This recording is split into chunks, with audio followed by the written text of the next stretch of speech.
So I was talking with some people about stuff I discovered in my journal and journaling. And so I thought I would help people understand maybe how to get around doing journaling, because a lot of people say the same thing, which is, I know I should, and you talk about it and you make me think I should do it, but I don't know how to do it. And journaling is kind of like, it's a habit that you have to get into like any other habit. Like you have to choose to do this kind of a thing. And I'll get to the mechanics of it. But the first thing is that like a journal, the habit of journaling is, it's more about creating a ritual, right? Because a ritual is different than a habit. Dr. Jim Lohr has a great definition of a ritual. He says that a ritual is an intentionally acquired habit that serves the mission. Dr. Jim Lohr, see? So a ritual is an intentionally acquired habit that serves the mission.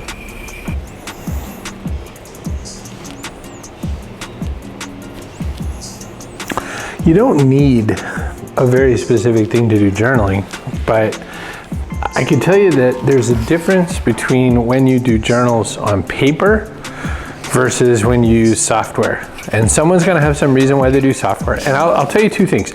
So one is I do work journaling, like journaling for stuff that I do at work. I do on software because I need to be able to reference that material again, and I need to be able to dig into it with search. And so that's a great reason to have that. And I'm actually experimenting with a journal that is a voice journal with AI attached to it. But that's not the same thing, and I'll explain why. I'll explain kind of one reason why you should consider using paper more than anything. So the journals I've been using the most have been these Lecterm, I don't know. And what I like about them, I get the ones that are dotted. What I like about them is they're not expensive enough that you feel like you bought something fancy, but they're still substantial and good. Now I've been experimenting, and I bought this other brand that first off, I don't like the cover nearly as much. I like a plain cover, but I'm gonna stick stickers on it anyway. I don't care.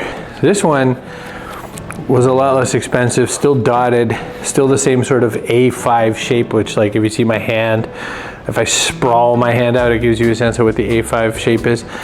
That's the kind I like, and that's the kind I recommend. Why?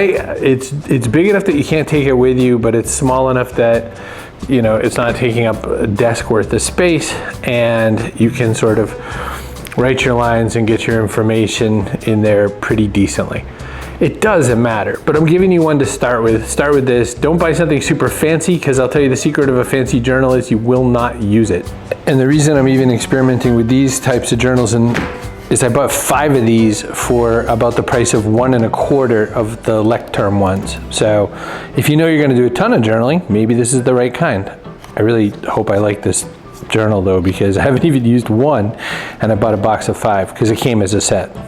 Look, I didn't really want to start with what type of journal to buy and stuff like that. But I find that when we talk about things like journaling, that's the thing that people start and ask questions about most and first. Oh, sorry, microphone. Is that, like, which kind should I get? It's not the answer, but there is a trick to it, right? Because you need something that you're going to feel comfortable writing in. It has to feel good, like physically it has to feel good.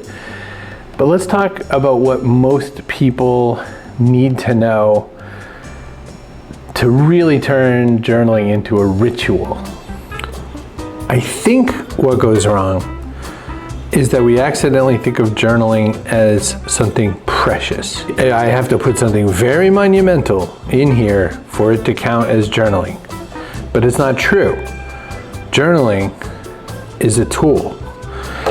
And like tools, journaling, it's about getting something done and using the right stuff to do it.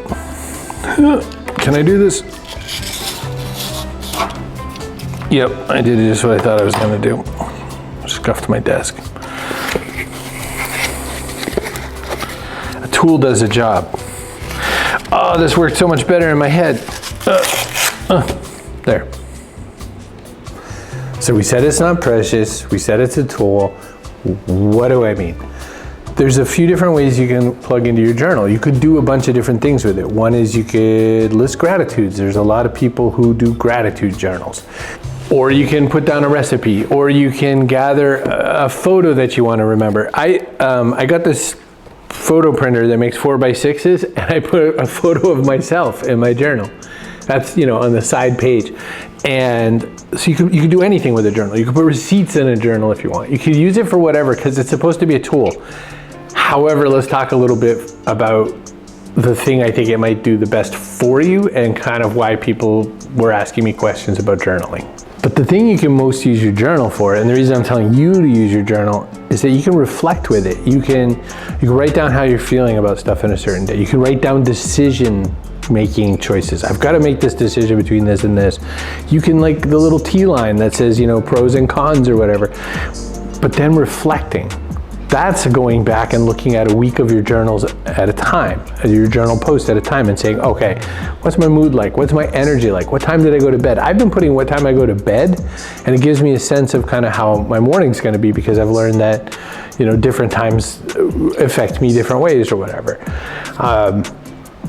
Use your journal as a set of diagnostic tools for you, your intentions, what you think you want to head towards, and it will go better for you. It's like having your own coach, and as long as you don't lie in your journal, which is ridiculous, then you'll have real information to come back to after the fact. If you lie in your journal, then there's no point. You might as well be writing fiction, which you can do sometimes.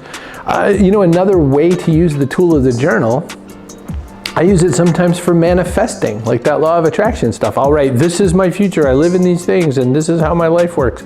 And then sometimes I'll backtrack and say, and how would I feel those things that I intended to feel in the future now? What are the parts of them that work now? See, so it's all reflection, it's all tools. Journals are tools. That's the goal. And if you're gonna make a ritual of it, and you're gonna do it daily, it has to be a useful tool, it has to feel good in your hands, and it has to be something that you could see benefit from.